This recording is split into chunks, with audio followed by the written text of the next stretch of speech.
Welcome to the Ice Guys presented by the Hockey Podcast Network for Saturday, February 20th. Ian Cameron, Jimmy Murphy, and a special guest today filling in for Alex B. Smith. We've got Ryan McDonald, aka at @MoneyMac_sports on Twitter, as a special guest with us here on the Ice Guys. The Ice Guys is always willing to sign people to new contracts and bring in people on PTOs, tryouts here.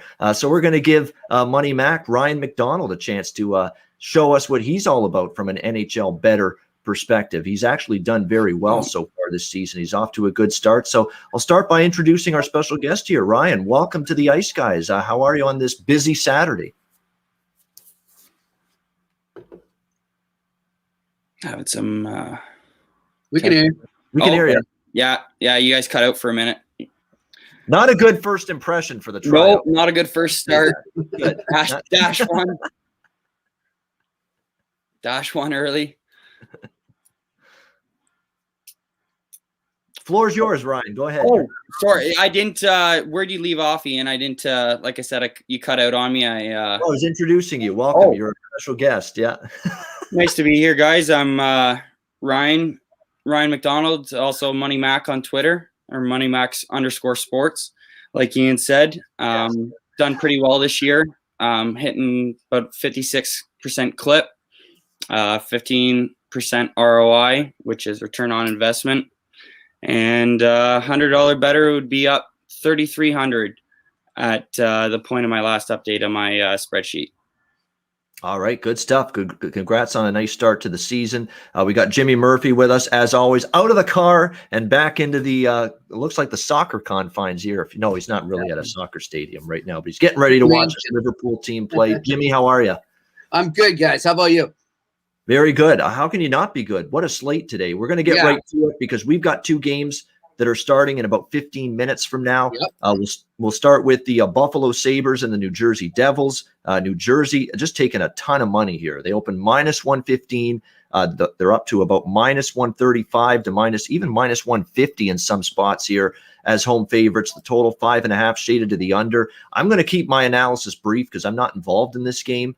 I could only back the Devils here, but this looks like a feeding frenzy right now in New Jersey. And after seeing them cash back-to-back with Boston and the Rangers as big dogs, is the value to me is just not there here with New Jersey, in my opinion. We've seen a massive shift. They're playing well. You can't get anybody to want to bet the Buffalo Sabres right now with what we've seen from them since their COVID hiatus. They look miserable offensively in 3 losses, 2 to the Islanders, 1 to Washington. So I understand the Devils are the only side I could look at, but it's just not there from a value perspective. You're talking about going from a +190 dog to Boston, +130 dog to the Rangers. Now you're laying almost -150. No, not for me. I lean Devils, but it's a pass. Ryan, we'll start with you with this one. What's your take on Sabres and Devils? This game was also a pass for me. I don't, like you said, with the Devils coming off 2 dog wins and laying -140 right now, it just seems suspect, especially even against a struggling Buffalo team that hasn't played well this year. And Buffalo should be getting a better price with Buffalo right now with how they've been playing. I'd lean to the under 5.5 in this game. I have a feeling it's going to be one of those ugly, slow, sluggish games. Not a lot of scoring chances, and don't think we'll see a lot of goals in that game. So no play for me, but I lean to the under 5.5 in that game if I was to play it. I wouldn't talk you out of that. Buffalo can't score right now at all. Their offense has been dormant. They've played 3 straight unders since the COVID hiatus. I know they're getting Nico Hischier back to for New Jersey today, and that's going to help them offensively. But Lindy Ruff's been talking about how they've really bought in defensively. Of course, Mac Blackwood in net has been sensational. So it's hard to see Buffalo at least finding the back of the net in this game based on what we've seen. Jimmy, what do you think here, New Jersey and Buffalo? Well, I'm making the under an official play in this, guys, and I'll also go into the first period under as well. I think goals will be very hard to come by in this game. Like you said, the Sabres they couldn't score on a soccer net right now with that puck. It's brutal how bad they are offensively these days. And obviously a lot of frustration coming out of there. We're seeing a lot of trade rumor stories regarding Jack Eichel again. So they're in the dumps right now. The one thing, though, if I was going to play the side, guys, I might lean on the Sabres just because I feel like this is just a potential letdown game for the Devils. The way they've been playing, they've been knocking off some big. Well, I guess you wouldn't call the Rangers big team, but they knocked off the Bruins. They're coming off an emotional win there. So that's why I'm just staying far away from the side, but definitely make the under an official. Yeah, from a spot perspective, I don't mind the spot one bit for Buffalo. The problem is they've just been so bad. You just can't trust them. Yeah. So miserable. You can't trust them. And Blackwood looks like he's putting up a brick wall right now in net. By the way, it'll be Linus Ullmark in net today for the Sabres. We also have another game starting in about 10, 15 minutes. New York Rangers, Washington Capitals, 6 or 12:30 p.m. Eastern start. We've got Washington minus 140. We also have another game starting in about 10 total 6 here, shaded to the over. This is a game where I lean a little to the over here. It's an early start. The Rangers have been an under team lately, but I think there might be some value to go over this number. I know Washington played a low-scoring game with Buffalo. Before that, they beat Pittsburgh 3-1 in another low-scoring game. So it's been 2 unders after all these high-scoring games for Washington, but they really focused on the defensive end against Pittsburgh, wanting to shore that up. They did. And then they played Buffalo, and they played good defensively again, but Buffalo can't score. I could see this one opening up just a little bit. It's just a lean. I am not involved betting-wise. I'll say that right now. This is not on my card, this game either, but just a lean to the over here, -6, -120. All of my bets are later on in the day, later on in the card, but just a lean for me with the over. Nothing on the side. I wouldn't mind the Rangers, but Rangers beat a Philly team with 7 guys out. Come on. I mean, Giroux and Lawton and Voracek, and it was just it was a laundry list of key absences for the Flyers. So yeah, good win for the Rangers, but let's see them do it against a better, healthier team at least today. That's the question mark.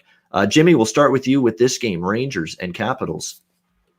Yeah, it's an interesting one. I watched some of the highlights from that game with the Rangers and Flyers, and yeah, the Flyers are depleted right now, and that's why. You would look at the game tomorrow as well and maybe lean towards the Bruins because of how depleted they are, but we'll get to that later. Though the one thing I'll say is I always like teams when they come off a losing streak and they win, they usually tend to win the next one. So that if I was playing the side, I would actually go with the Rangers to pull the upset in this one just because I think they could catch the Capitals sleeping. I think they're starting to get a little stride going here. I mean, let's face it, guys. If they don't go on a little tear right now, the Rangers season is over by next week pretty much. So they know they have to start pressing here. So we'll see what happens with that. But I'm with you. I like the over in this game. I'll also throw in, and I'll make this actually my official play on the game, is Artemi Panarin to score 2 goals. Wow, and that's going to be at a very good plus price there for Artemi Panarin to score in this one. You're right. He's been injured. He's been in and out of the lineup. You would think the Rangers are going to go as he goes. There's no question. And he was huge the other night. Yeah, and especially with Mika Zibanejad still unable to find the back of the net right now. It's been an unbelievable, unthinkable slump for him to start the season based on the year he had last year. Ryan, where are you going here with this one, Rangers and Capitals? I'm opposite to Jimmy here. I'm actually on Washington money line. I think with how New York's been struggling and with the way Shesterkin has been playing, and even with Samsonov not back for Washington, Washington's finding a way to get wins. And even with Vanacek letting in, I think he's averaging 2.9 goals against right now with a 9.0 save percentage, which obviously isn't the greatest and not the numbers you want to see back in a goalie. But with Washington's offense and the last few games, they've tightened down defensively, and which pushed me to go to the Washington side with the struggling Rangers coming in. I think the over is definitely a play with the way Shesterkin and Vanacek has been playing. Easily can get to 5-3, 5-2 kind of game. Washington, the way they improved defensively kind of shored things up for me to back them and make a play on them on the money line early. That's my play for the game there. All right, Washington -140 145 is the range we're looking at. 145, yeah, I caught it early. I know I just said 130 there. I caught it at 140, actually. Yeah, actually, there are still some 140s, actually. Yes, there are at a couple books. So, again, shop around. It's always important. Shop around. Make sure you get the best price you can.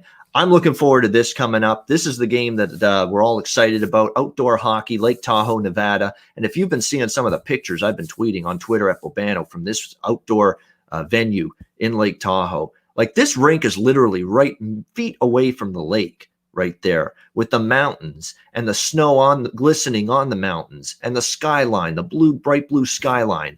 It is phenomenal. I soak this kind of stuff up as someone that goes to the cottage in wintertime every once in a while. And in the summertime, I like good scenery. I like good outdoor viewing. And it looks like we're going to have a picturesque setting in Lake Tahoe for Vegas and Colorado, and a great hockey game, because the first two games with these two teams this week were very good. And now this is the rubber match. They've split the first two, Vegas and Colorado. Colorado minus 115 favorites here, 5.5 the total in this game. From a weather standpoint, not much wind. We're looking at obviously clear skies. We're looking at temperatures in the low to mid 30s Fahrenheit at puck drop.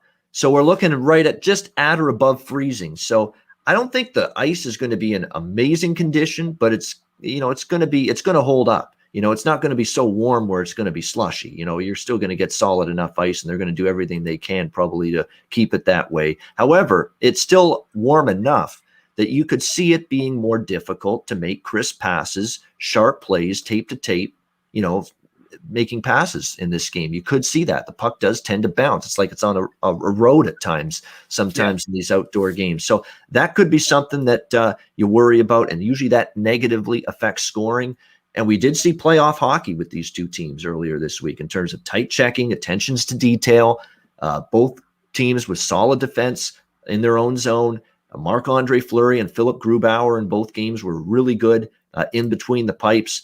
I could see that kind of trend continuing here. I know you're going to have some artillery back for Colorado. That's the big news. They're going to have their captain, Gabe Landeskog, back. He didn't play in the first two games against Vegas. Cale Makar is also returning from injury for this game for the Avalanche. Their number one defenseman, fellow blue liner Sam Girard, is coming back as well from injury. So this is a much healthier, closer to full lineup here for Colorado. I lean to the I still believe Colorado's the better of these teams. I lean to the Avalanche here. The one thing that's holding me back a little bit, Vegas is 3-0 off a loss. They've been very good off a defeat this year. They've always responded. They, of course, lost the last game 3-2. Naz Kadri gets the game winner in the final seconds of that game for the Avalanche. That being said, I would lean Colorado here. I still think they're the better of these two teams. They're closer to full strength. They're healthier going into this game. So I lean to Colorado, and I also lean under the total here, 5.5. minus 110 here. You're seeing these two teams really clamp down defensively, and both have trended under. And you're talking about number one and number two in the NHL in goals allowed per game this year, the Golden Knights and the Avalanche. Tops in the NHL defensively in goals allowed per game. So factor that in, maybe the chance for, again, passing not to be quite as crisp on the outdoor surface. And I think we could get a lower scoring game here. Ryan, we'll start with you. Outdoors in Lake Tahoe, what do you think here with the Vegas Golden Knights and the Colorado Avalanche? Well, like you said, the view is just magnificent there. And even without the fans, I think it's going to be a great TV experience. And honestly, I don't hate the fans not being there. If they could do an outdoor game in a location like this every year, just for the visual aspect, and wouldn't hate it at all. But as far as the side goes, like you said, they're both pretty evenly matched. In the last game, it seemed like a playoff type game, and Fleury's had good metrics this year. He's been playing excellent since he's got back into the starting crease, and I think he's really taken off and run with it. And Grubauer has been right there, right behind him. So definitely, I'm actually on the under 6.5 in this game for an official play. If I had to pick a side, I want to say Vegas, but Colorado is just come off COVID, 3 games ago, and they're starting to just get back into rhythm, just get back into get their chemistry going. And I like Colorado if I was to take a side tonight, but official play is going to be the under 6.5. 5.5, you mean? Yeah. Oh, is it a 5.5? 5.5. Yeah. Oh, you said 6.5 there. Yeah. Yeah. Under 5.5, minus, under 5.5, minus 110. Which is surprising because both surprised it's that low to begin with, because both teams have quite the high-powered offense when they want to. And I expected to see at least a 6 when this opened up. Yeah, it's. I think it's because they've trended under. They've trended under lately, these two teams. And again, they're actually top of the NHL, both of them defensively and goals allowed per game, number 1 and number 2. So I think that, and of course, it's an outdoor game, and sometimes odds makers will, shift toward the under in that case. And I think that's what they've done here. Jimmy, what do you think here? Golden Knights Avs. Yeah, I'm all over the under in this one. And that is probably why they're Mac. Like Ian said, they tend to usually make it a little lower for the outdoor games. When they first started doing them, they were high, and then they caught on that the weather elements can play a role. Also, too, just the feel of being outside, I think sometimes takes players a period or two to really get their game going. So it's a good way to live bet, actually, because I think you'd have a lot more value doing that. So I would keep an eye on that if I'm a bettor looking at this game right now. If you're going to watch it, do some live betting with it. But I'm going to go with the under as my official play. All right, liking under here, 5.5 as well. We move on to the rest of the games are at night. So here we go. New York Islanders, Pittsburgh Penguins. We've got the Penguins minus 120, home favorites, 5.5 the total in this game. I'm telling you, watch out for Pittsburgh. That was a nice 4-1 win in the last game against the Islanders. Like I said, with Burke and Hextall there, there's people paying attention. There's people saying, hey, if we're going to make a move, we got to show them that we care about, keeping this team together. We don't want Burke and Hextall rumming in here with the with the eraser and trying to just change everything and trying to trade Letang and whoever else on this Penguins team. They're trying to show the brass that, hey, keep this team together. We got another push for the playoffs and maybe even another Stanley Cup in us with this core group. And Pittsburgh's played well, really, ever since the announcement was made with the front office shakeup. The top line for the Penguins has been strong with Crosby, Rust, and Gensel during this run, and to beat the Islanders 4-1, and for Tristan Jarry in the defense to hold up, which we know has been the problem for Pittsburgh this year. Very impressive with that win. I don't like the idea of going against the Islanders off that kind of loss now, playing the same team. They've been a good bounce back team. I would lean to the Islanders right now, but again, it's kind of my conflict where Pittsburgh's kind of a team I'd want to ride, or at least look to bet on right now. But I think the spot with the Islanders off the loss is good too. So I've got kind of conflicting arguments here in terms of this game. The over didn't come in the last game, but it's still, I believe, 5-1 over the total, the last 6 head-to-head meetings with the Islanders and the Penguins. So I think I will go back to the well one more time with the over in this game. Lean Islanders, but I think I like the total a little bit more. Jimmy, what do you think? Islanders, Penguins? Yeah, I'm going to go the other. I'm going with the Penguins on this, guys. I think you make a very good point there. They have played better since those guys came into office there with Burke and Hextall, and I think you're right. They know they're fighting for their jobs now, and that's part of the reason those moves were made. Maybe just to wake up the current bunch, not just to make some changes. They're going to take a little time. They're going to evaluate, but these players know that they're evaluating, so they're up in their game right now, and I think you're seeing that translate onto the ice. So give me the Penguins straight up in this. All right, Penguins here, minus 120 for Jimmy Murphy against the Islanders. Ryan, where do you stand here with the Islanders and Pens? I think the exact same way as Jimmy about this. Ever since that front office changed with Burke and Hextall coming in, I really liked Pittsburgh since then. I've been on them a few times in that stretch. Just felt the veteran group would buckle down and start to right the ship for that team and get them on the right path, playing responsible and finding ways to win. And I believe the first game after that change, they came back late with a Malkin goal late and a Crosby shootout goal to win it. And I just think those two are going to lead the way here, and you're going to end up seeing Pittsburgh in the playoffs eventually this year. So I'm on the Pittsburgh money line at minus 115 as an official play. Definitely could see it going over, but not going to touch this total on the side. All right, just the side for Ryan there with Pittsburgh on the money line. I missed one, by the way, of the afternoon games. This is a write-in game, so I missed it, but we'll talk about it now. It's a 5:00 p.m. Eastern start. It's Florida and Detroit. Florida minus 175, road favorites, 5.5, shaded to the over. Well, so much for a potential flat spot for Florida last night. Wow, they just put the freaking boots to the Detroit Red Wings in the first period and then never looked back from there. What this team's doing is you got to be impressed now at this point. There's no way you can ignore or shrug off what the Florida Panthers are doing right now. They're playing amazing hockey. Jonathan Huberdeau has been just a beast, a tower of power, a pillar of strength for this Florida Panthers squad, scoring great goals night in and night out for this bunch. That was supposed to be their potential flat spot, and it was anything but for Florida as they put it to the Detroit Red Wings here. Now they're playing the second of back-to-back games. Drieger was in net last night for the Panthers in net. I get the sense it's Bobrovsky today. He has not played for a little bit. He has been good at times, not so good at other times for the Florida Panthers. So I don't want to worry about or think about what Detroit does offensively against Florida. I'm taking that part of the handicap of this game out of the equation. I'm just going to stick with Florida's team total over, because I don't know if Detroit's shutting them down. That way I don't have to think about what's Florida defensively going to do against Detroit in case Detroit does bring some kind of concerted, better effort. Although even if it was enough to score a goal, it's not like there's a great offensive team, Detroit. But I just would rather not worry about that. I am pretty confident Florida will find the back of the net in bunches again against this Detroit team. Their offense is just in a ridiculous zone right now.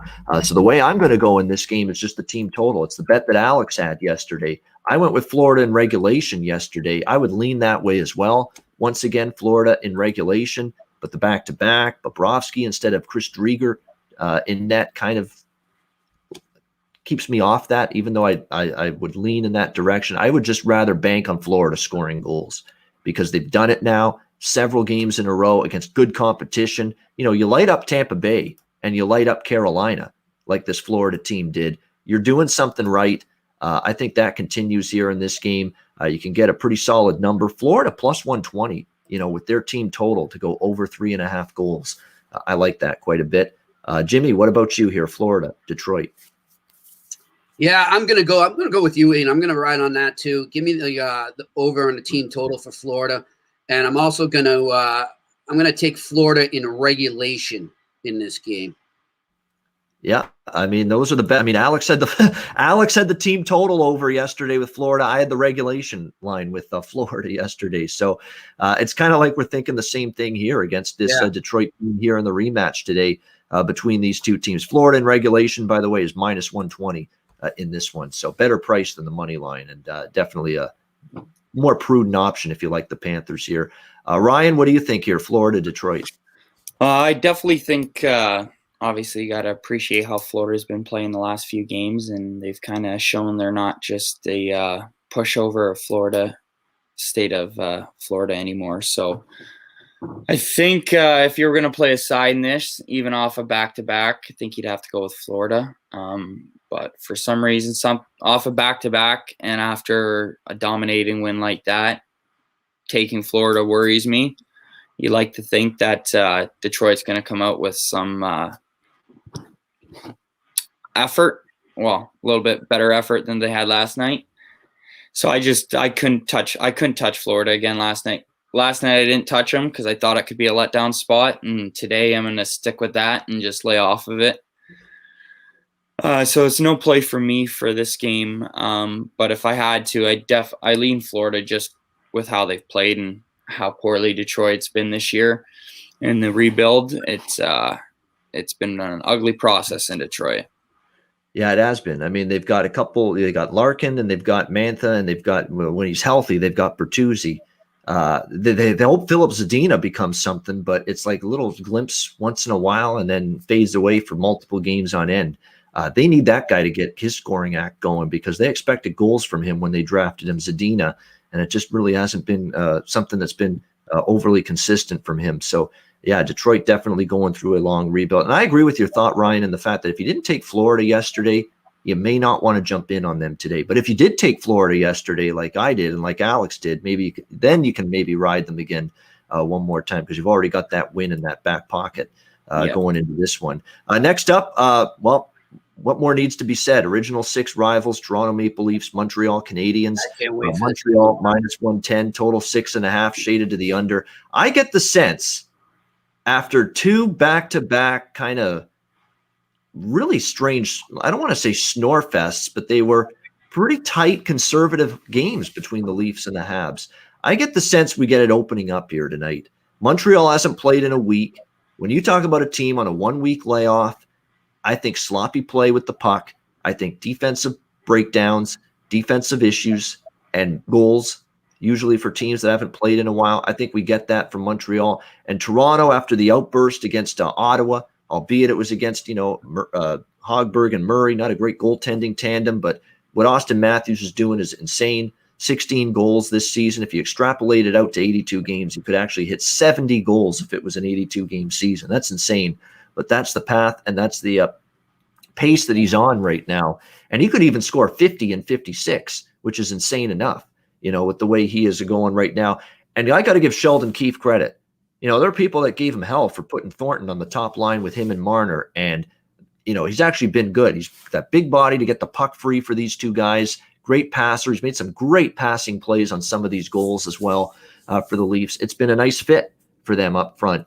Montreal coming into this game, again, the week layoff, I could see this one being more of an up and down affair after the last 2 games between these two teams, the one in Montreal and then the comeback 2-1 win for Montreal last Saturday in Toronto. I could see something a little bit different here. So I'm going to it's a small bet. It's not something I'm trying. I was hoping for 6 because after these last couple games stayed under, but we didn't get that. We got 6.5 here. So I was disappointed that odds makers put out a 6.5 here. So that's why I'm keeping it a little smaller, but I am on a small bet over 6.5 here in this one. Ryan, we'll start with you. You got the Leaf jersey on. Are they taking care of business after letting one slip against Montreal last week?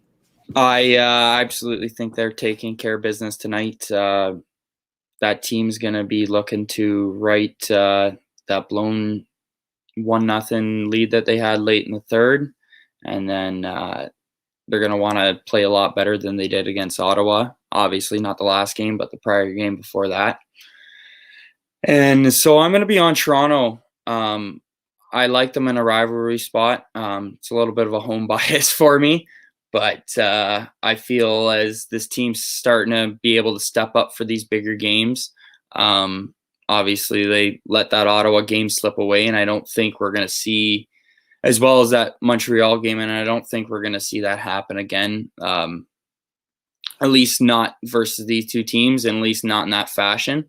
So I feel I'm confident with Toronto tonight. And I also got Austin Matthews to score at -105. And you can also get him to score 2 or more at +500, which I think is a great price with what he's doing right now, scoring at the clip he is, 16 goals in 17 games. It's hard to look away from that, especially in a big game like this.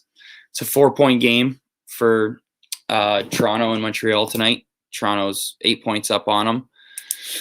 Montreal 3 games in hand, so I think Toronto's going to bear down here and start to put some separation between them and the rest of the division.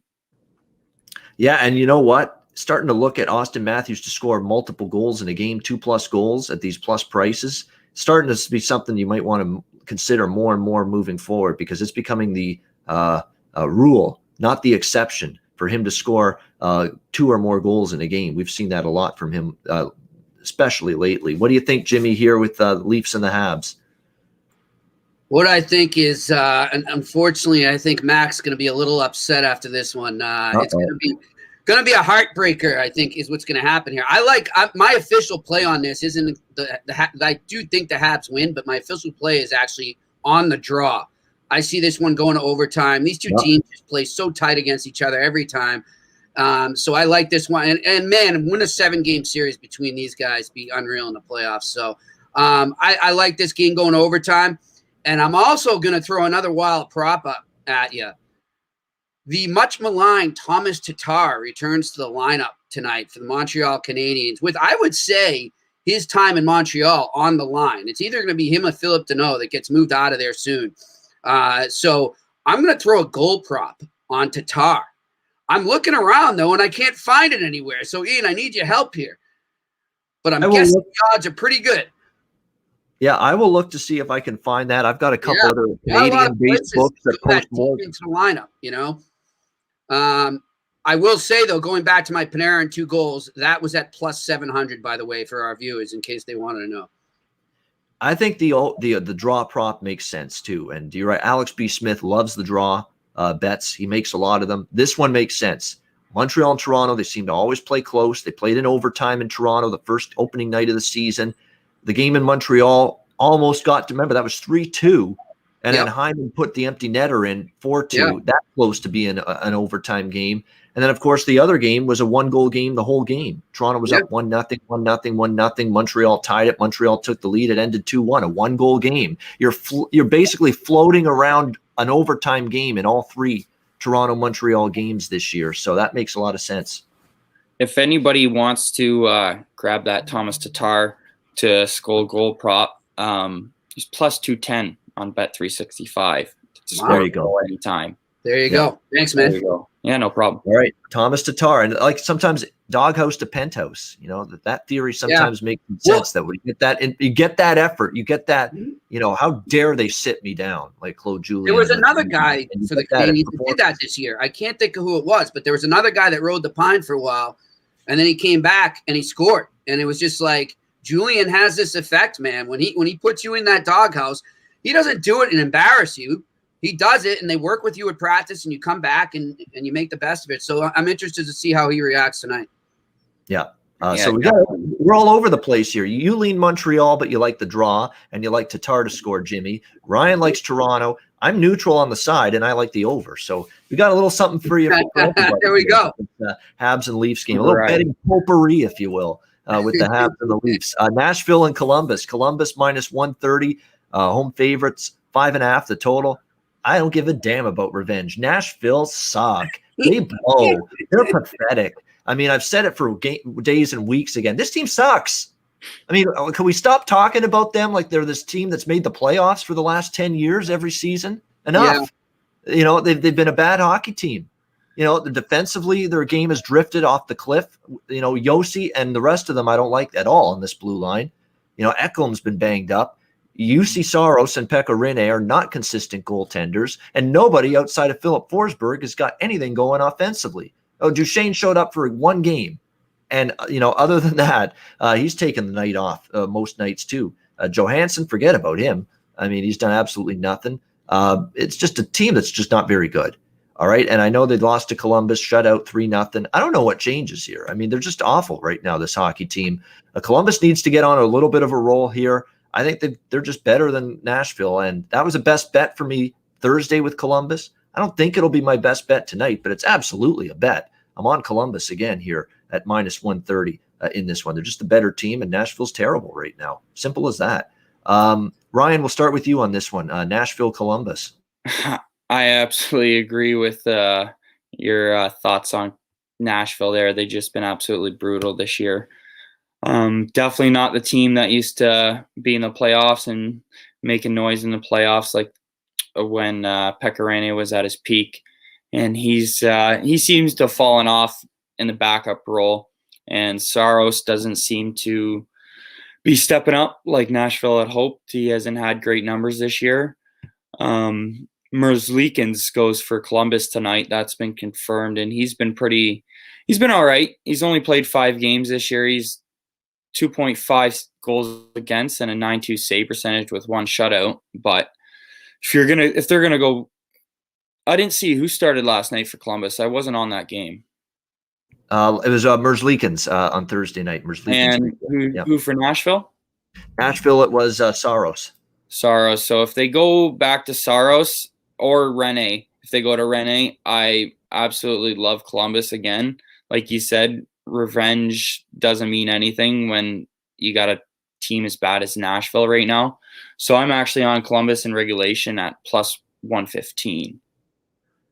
Yeah, I like revenge when the team that's in revenge is the better team. The team that lost the first game is actually the better team. That's not the case here. Columbus is the better of these two. And Columbus isn't great. Columbus is flawed. They're not a perfect team by any stretch, but they're better than Nashville right now. No question. Jimmy, what do you think? Nashville, Columbus. I think it's time for Jimmy puck line. That's what's going on here. Give me the puck line in this game. Easy. You knew I was figured this might be the Jimmy puck line game here, right? The first time Saturday card. Absolutely. Pretty good value, too. That is where Jimmy was going. Yeah, definitely. I mean, and they won 3-0. The puck line cashed last time, -1.5, almost plus 200, plus 195. Yeah. You're looking at with the puck line here on Columbus. So that is excellent value indeed with the Blue Jackets here in this one. It is Merzlikins confirmed. We just don't know on the Nashville side who's going to be in net here for this game tonight. Next up, Elvis is in the building indeed. LA and Arizona. Weird start time, 7 p.m. Eastern, even though it's in Arizona. We've got Arizona -150, home favorites 5.5 the total. I was on the Kings Thursday night plus price. I said the spot for Arizona worries me. After the 7 games against St. Louis, it's kind of like after playing a playoff series and you go to the next series and in game 1 you're a little bit flat. And you have a clunker. That's what Arizona had the other night against LA after playing 7 games against St. Louis.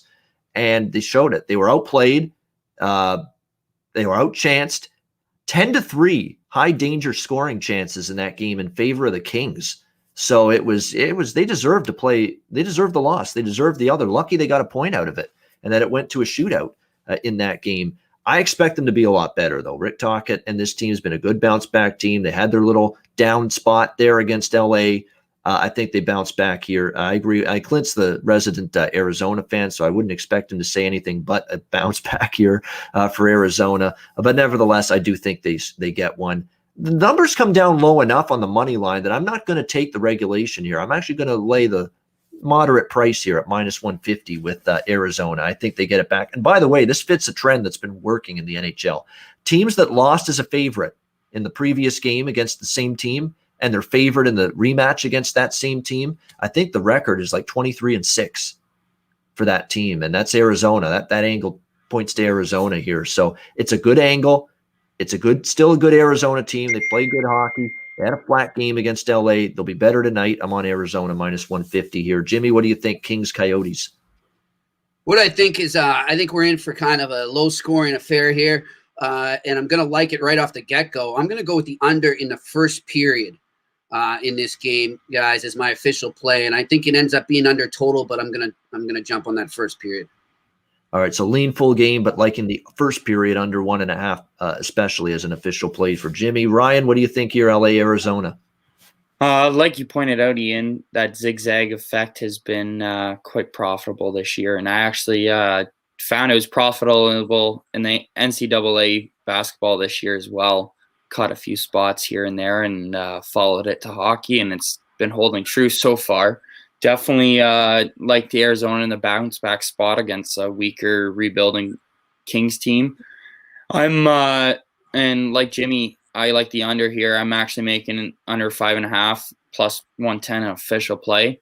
In head-to-head matchups, teams are averaging 2.3 and 2.4 goals a game. So I see a low scoring 3-1, 4-1 maybe. But I think Arizona finds a way to come back strong defensively after probably not a showing they're too happy about in the first game with LA. So I got under 5.5 as an official play. All right, Kings Coyotes under 5.5 for Ryan. We move on now to the next game, San Jose St. Louis. St. Louis -180, home favorites, total 5.5, shaded to the over. I hate those games where I bet the winning team, but I bet them in regulation, and then they win in overtime or a shootout. And we saw that with the Blues. That's what happened to me with the Blues against the Sharks the other night in that game against the Sharks. Look, Martin Jones had a rare good game. Like the Blues controlled most of the game. They outplayed the Sharks, but that was good. That tipped my cap. I'm not a big Martin Jones. I don't think he's very good, but he was very good Thursday night. We'll give him that against St. Louis. It will not be Martin Jones tonight.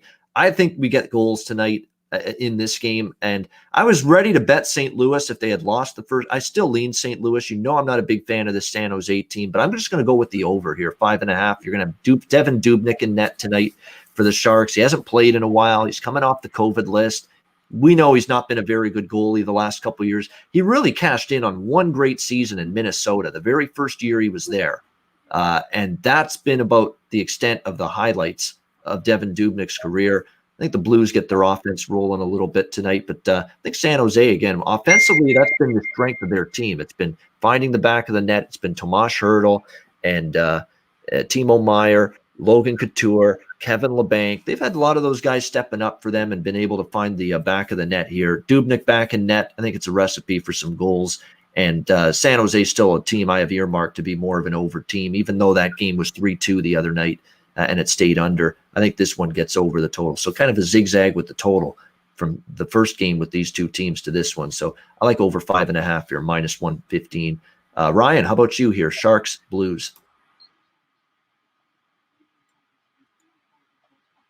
Oh, I think he is frozen, but we'll get back to him in just a second to see if we can reconnect. Jimmy, what do you think here with San Jose, St. Louis? No, I think we got Mac. Yep. Mac is back. There we go. All right, San Jose, St. Louis. Ryan, go ahead. Yeah, last game in that 3-2 game, I was actually on St. Louis in regulation, so that was a nice comeback win for myself. But San Jose's just been brutal, especially Jones. He is, like you said, he cashed in on that one good year, and this year he's just been just Swiss cheese, like 3.65 goals against, 0.882 save percentage, and he can't buy a save right now. And I've actually been enjoying fading San Jose quite a bit this year. So I'm going to be on the Blues tonight and definitely lean to the over for the side. But I'm going to be on St. Louis in regulation at minus 120 again. I think they probably weren't as comfortable with that 3-2 game last time. They probably expected it to be a little bit more stretched out for them. And I think Berube has them ready for defensively, and I think they're going to be buckled down and able to get that regulation win easily. All right, St. Louis in regulation, minus 120. And yeah, I would lean in that direction as well. I might even bet at it. We'll see. But yeah, 1-0 Buffalo. For those of you watching these early games, we do have a goal in one of them. The Sabres up 1-0. A miracle. Buffalo scored a goal. Holy mackerel. Wonders never cease. But Jimmy, what do you think here? San Jose, St. Louis. I'm all over the over on this one, guys. I'm with you, Ian. I mean, ride these overs with San Jose as long as we can. Yeah, you're going to have nights like the other night where they just go under, but chances are that this team is going to give up a lot of goals. And then if they can pop a few in too, you got a really good chance getting the over with them. So give me that as an official play there. And guys, just looking at this San Jose team too, they not just with they're a team that I feel like goes a lot over, and Alex would probably have the stat on this, but I feel like they're over a lot in the first period as well. I don't know what the exact stats are in that, so that's something I'd lean to as well. Yeah, they've been. I think they're slightly profitable first period over San Jose. Off the top of my head, I'd have to go and look at the actual numbers, but I think they're slightly profitable first period over. But yeah, it's a good spot for the over. Look, it was 3-2 the other night, and it was only 3-2 and 5 goals and not more than that because Martin Jones played the one good game out of every 20 that he plays. That's exactly why it stayed under that game. He was really good, and there were some great chances generated by the Blues that they didn't finish. Dubnyk's not maybe going to be standing on his head like that if the Blues get those chances again tonight. So I do think we'll see an uptick in goals scored. Tampa Bay, Carolina. We've got the Lightning, minus 145, road favorites, total 6, shaded to the over. We got Tampa Bay off a loss. No bueno, me betting against Tampa Bay off a loss. It's as simple as that. This is never a team I'm looking to go against off a loss. They've been very good in that role. They're coming off that 6-4 defeat to Florida. They haven't played since Monday, that 6-4 loss to the Panthers. But still, you get 4 days off. You get practice time, a little rest, which matters in a time like this. And it's not a long enough layoff where you worry as much about rust or not being sharp. I think they'll be fine in this game. And Carolina now, the back-to-back, they played at home against Chicago last night, a 5-3 win. This Panthers team offensively, they're actually top 3 in the league in goals scored. Carolina, 3.67 goals per game this year. Tampa Bay actually has more, 3.86. So you kind of sense where I'm going here from a total standpoint in this game. I mean, Carolina has been lighting it up. And it's been everybody. Svechnikov and Aho for sure lead the way, but Trocheck's been great. Jordan Stahl's been amazing. And Nino Niederreiter is maybe playing the best hockey of his career. 9 goals in 15 games this season for Niederreiter with this Hurricanes team. He's been excellent. They're finding goals in bunches. They're both trending over the total right now. Tampa Bay, 4-0 to the over in their last 4 games. How about Carolina? 9 overs in their last 10 games. So this Carolina team's been just an over machine. Now, these teams played last month, January 28. It was a 1-0 win for Carolina, so it makes you think, oh, maybe I better worry about the over a bit. Totally different circumstance. Carolina wasn't scoring at the clip they are now. Carolina had 5 regulars out of the lineup that night against Tampa Bay. It was just one of those tight checking games. But that one that I'm not necessarily sold on duplicating itself here. So I like Tampa Bay a little bit, a -140, smaller bet on that for me. But the stronger opinion on this game for me is over 6, -120. I really like that. I think it's got a chance to get up and over the total. Alex Nedeljkovic is in net tonight, confirmed. Reimer got the start last night for Carolina. It'll be Alex Nedeljkovic tonight. And if you watched him play against Florida, that's the Nedeljkovic you get tonight for the Hurricanes. Tampa's going to probably put 5 on the board minimum. He was awful in that game, so you got to hope if you're Brind'Amour, you get a better game out of him. It was not pretty for him against Florida in that afternoon game earlier this week. Ryan, we'll go to you to start with this one, Tampa Bay and Carolina. Absolutely love Tampa on this spot. Carolina, like you said, Carolina just played last night, so they're on a back-to-back. And Tampa's had time to rest up and practice, and it's not like it was a COVID layoff where they were isolating or had to be shut down. They were with each other practicing. So with that and them coming off a loss as well, can't bet against Tampa tonight. I'm on Tampa money line, and as well as Stamkos to score at +115. I thought that was a great price the way he's been playing. I know he's had a little bit of time off. He had that COVID scare, but I think he's going to find the back of the net tonight against a Carolina team that played back last night and probably a little bit tired right now. All right, liking Tampa Bay -140, Ryan, as well as Steven Stamkos to score a goal. And he scored the other night, I know, in the last game against Florida. So definitely anytime you get +115 with Stamkos, that's not bad. And, on the power play, he's going to get those opportunities to set up at the faceoff dot. That's just him and Ovechkin love that spot on the ice with the man advantage. And he's been ripping the goals in from that spot for years on the power play. And that's the one thing Carolina's done a lot lately. Take a lot of penalties. I mean, they've been in the penalty box a lot the last few games, Carolina, including last night against Chicago. So that's always a concern when you play the Lightning. Jimmy, what do you think here? TB Carolina. I'm loving the over as well, guys. And I'm also going to go with the team total over for Carolina as well in this. Yeah, I mean, Carolina's team total has been pretty damn good if you've been betting that for the longest time. I know it'll be Vasilevsky in net for the Lightning, but wasn't locked down against Florida in those games he played against the Panthers. Vasilevsky in net, not by any stretch of the imagination. And he's facing a red-hot offensive hockey team right now in this Carolina group, and they're only 2.5 -140 with their team total. Carolina, so all they got to do is score 3 goals, and you cash that. So not bad value there if you like that Carolina team total. Minnesota and Anaheim now. We've got Minnesota -130. Road favorites, total 5.5, shaded to the under. In this one, Minnesota won against Anaheim the other night. Nice victory for them. I would lean to coming right back with them. They shook off the rust of the first game back against LA. They got shut out. They didn't play well. They got outplayed. They deserved what they got. But they're a team that is just more trustworthy than Anaheim. Anaheim, absolutely one of the worst defensive or offensive teams in the NHL. Detroit, Anaheim, and Nashville are sitting at the bottom of the NHL in goals scored per game. Those are the 3. That's why I say we got to treat Nashville more and more like a bottom feeder. They're right there with Detroit and Anaheim as the lowest scoring teams in the NHL. Anaheim, of course, one of them. I wouldn't argue with under between these two teams again as well. That game stayed under. Minnesota's kind of winning by 3-1 type of games lately. Anaheim, you can't trust them offensively. So I would go with Wild. I would go with under 5.5 here against the Ducks. Jimmy, we'll go to you first for this one. Minnesota, Anaheim. Well, guys, just some news too on Anaheim as we've been on this show today. Adam Henrique on waivers for the Anaheim Ducks. So some pretty stunning news there out of Anaheim. A veteran guy, two-way player. That's kind of surprising. Yeah, what happened there?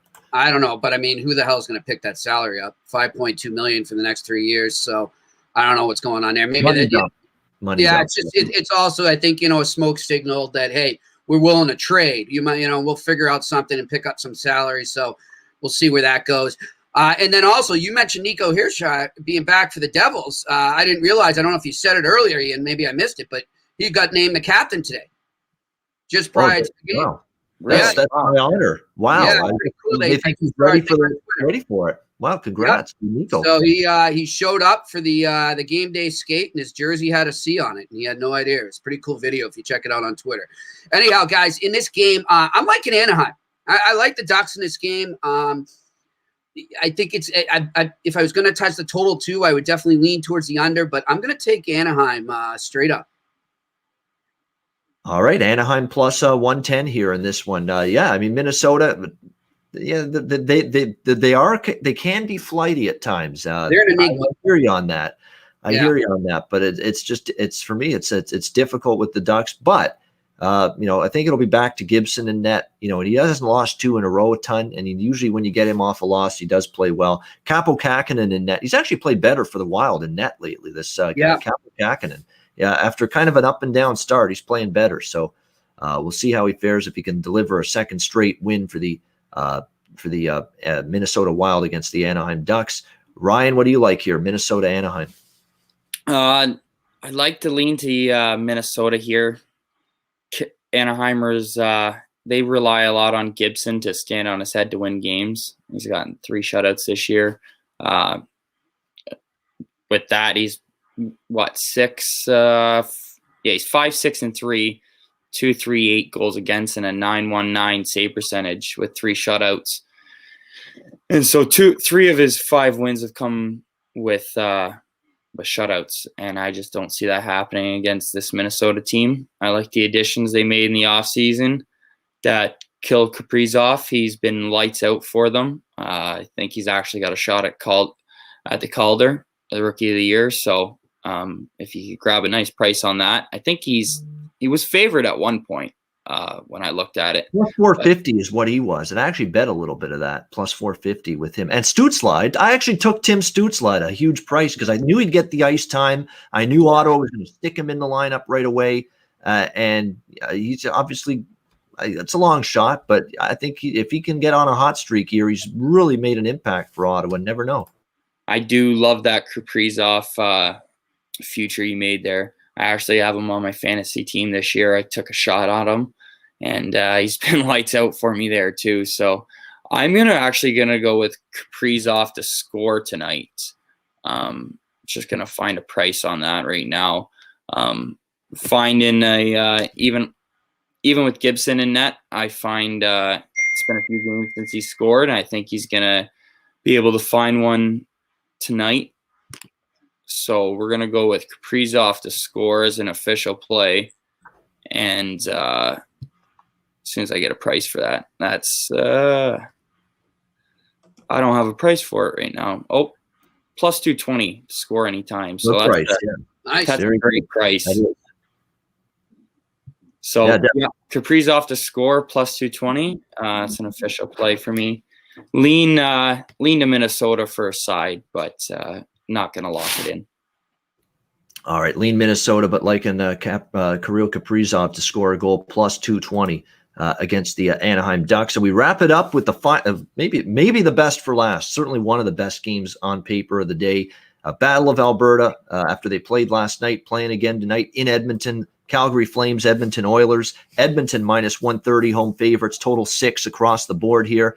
This is kind of the way I feel about Montreal Toronto with this game from a total standpoint. I know we got a low-scoring grinder tonight. How many times, especially in a rivalry game, do we see it flip the next game? And I think we get that tonight in this one. I know it's going to be, I think, Markstrom back in net for Calgary, although he finally looked human in the last game against Calgary, losing 5-1. And it probably will be Koskinen here for the Oilers. Yeah, it is probably going to be Mikko Koskinen in net for the Oilers, Markstrom for the Flames in this one. But after a tight checking game, which has been a rarity for these two teams, you didn't see that physicality either. You didn't see a lot of scrums. You didn't see a lot of pushing and shoving. Not as much physical play. Not as much animosity after the whistle. You didn't see it last night. I think you might see it tonight now. This is the second game in as many days. Two teams that don't like each other.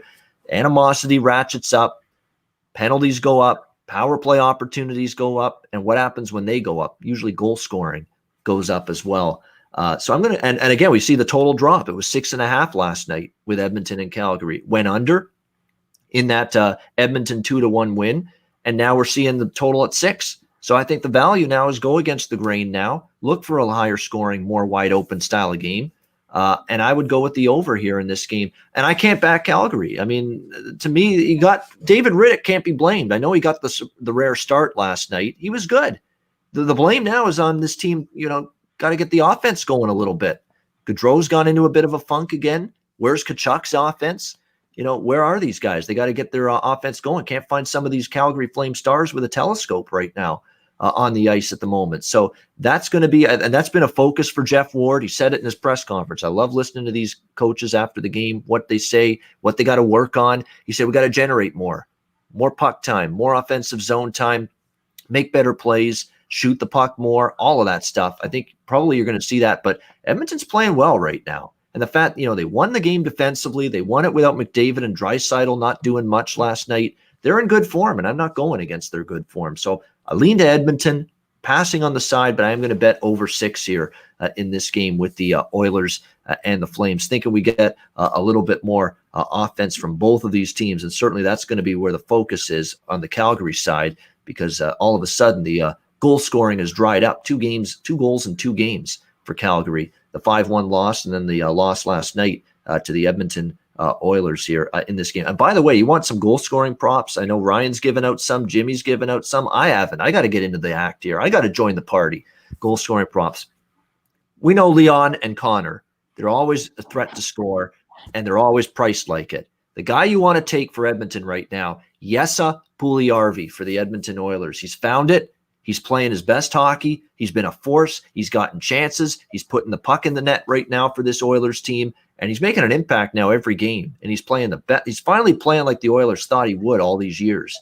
It's taken him like 5 years to play this way, but now he's finally playing that way for the Edmonton Oilers. So Jesse, and that's how you pronounce it. It's not Jesse. It's not Yessi. It's Jesse. That's how you actually pronounce this name, Puljujärvi for the Edmonton Oilers. And you can get the price for him much better than you can, say, Leon and Connor. In fact, I'm going to bring up the goal-scoring props right now, and I will get the exact price on that. But there's no doubt he's undervalued from a goal-scoring prop standpoint right now because of what he's done, what he's doing right now, and what he's done in the last few games. Yeah, plus 280 on Jesse Puljujärvi to score it. Bet 365 plus 280. That is something worth looking at in this game, in my opinion. We'll go to Jimmy first for this one. Battle of Alberta, Jimmy. What do you like? Yeah, I mean, geez, this Calgary team, we just keep waiting for them to finally just take that step and be the contender everyone thought they could be. There's something missing there. So I can't go near them when it comes to a side right now. And I'm going to have to go the other way and bring out Jimmy Puckline on this. Give me the Oilers minus 1.5. Yeah, Edmonton puck line, and Edmonton's been, they've won in every way, and that's what I like. I like them winning those high-scoring games. They can win them. They've shown the ability to win some low-scoring games lately, like 3-2 with Winnipeg, like the game last night against Calgary, 2-1. That's good news for Edmonton long-term, that they can win in a variety of different ways. Ryan, what do you think here? Battle of Alberta, the rematch here with Flames and Oilers. Well, I was on the Flames last night, unfortunately. Didn't like the result that happened there. And even in a back-to-back game with the rivalry that it is, with Koskinen going, I can't touch Edmonton. And with the way Calgary's played the last few games, and like you guys said, their scoring's dried up, I can't quite back them either. They're starting to look human, especially Markstrom. I like that he's in net tonight. over Koskinen, definitely. Koskinen's numbers this year have just been brutal, which isn't completely his fault. He doesn't always get the defensive help every night. So, but like you, Ian, I'm going to go with the over 6. I think the game's going to open up a lot more than it was last night with the back-to-back. I think you're going to see a few more mental mistakes, and you'll see a few more chances. And I think with Koskinen in net and Markstrom starting to look human, I think we're going to get over 6, or at least push at 6 fairly easy. All right, liking the over, Ryan, as well, with the Oilers and the Flames. And that's the Saturday NHL card. We got through all 12 games. It was a big one. We thank you, everyone, for watching. And we thank at @MoneyMac_sports on Twitter, Ryan McDonald. Money Mac for joining. Appreciate you guys having me on. And he'll be back tomorrow. Good to meet you. Yeah, he'll be back tomorrow, Alex. Alex is off this weekend, so Alex will be back on Monday's show. Ryan will be back tomorrow for the Sunday edition of the Ice Guys as well at noon Eastern. So looking forward to that. We thank him for joining us. Before we get to best bets to wrap up the show, a reminder, download the DraftKings Sportsbook app, sign up for an account, use the promo code THPN, the Hockey Podcast Network, for exclusive insider deals, incentives, promos with your DraftKings Sportsbook account on the app. Take advantage of it. Bet boosts, so many different perks and advantages to signing up using that promo code THPN. So again, promo code THPN and download the DraftKings Sportsbook app and sign up using that code to get a ton of great exclusive insider deals. All right, best bets on this Saturday NHL card. Let's start with our special guest, Ryan McDonald. Best bet for this Saturday slate. What is it for you? My best bet tonight is going to be Tampa money line at -150. I feel it's a great spot for them, rested, coming off a loss against a team on a back-to-back. So Tampa money line is my best bet tonight. All right, Tampa Bay -140 money line against Carolina. Best bet for Ryan McDonald. Jimmy, best bet. What do you like? Well, my best bet it was Jersey and Buffalo with the under there, guys. But, that's already started, so I'll give you another one too. Give me the draw in the Habs Leafs as my best bet. All right, Habs Leafs draw. As always, a great plus price there. You can get +315 on the draw with Toronto and Montreal. Best bet for me, I'm going to go to, in this case, I'm trying to see, I'm going to go with, I'm going to go Tampa Bay, Carolina over. Tampa Bay, Carolina over 6 -120. I considered Arizona as well, but it's a little pricey there, even though I like the Coyotes a lot today, bouncing back against the Kings. I'm going to go Tampa Bay, Carolina over 6 -120. That is going to be my best bet for this Saturday NHL card. And that'll wrap it up. Thanks to everyone for tuning in. We appreciate it. Watching on YouTube and also listening. If you can't watch us live on YouTube daily, make sure you download the Ice Guys podcast. We're in audio form every day. If you can't watch us live on YouTube, you can listen to us on the go wherever you may be and download the Ice Guys podcast on all major podcast providers. Thanks to everyone for joining us. Thanks to Jimmy Murphy, as always, and thanks to our special guest, Ryan McDonald, for joining us as well. I'm Ian Cameron. Have a great Saturday. Enjoy the games and good luck. We'll talk to you again tomorrow on Sunday for another edition of the Ice Guys, presented by the Hockey Podcast Network.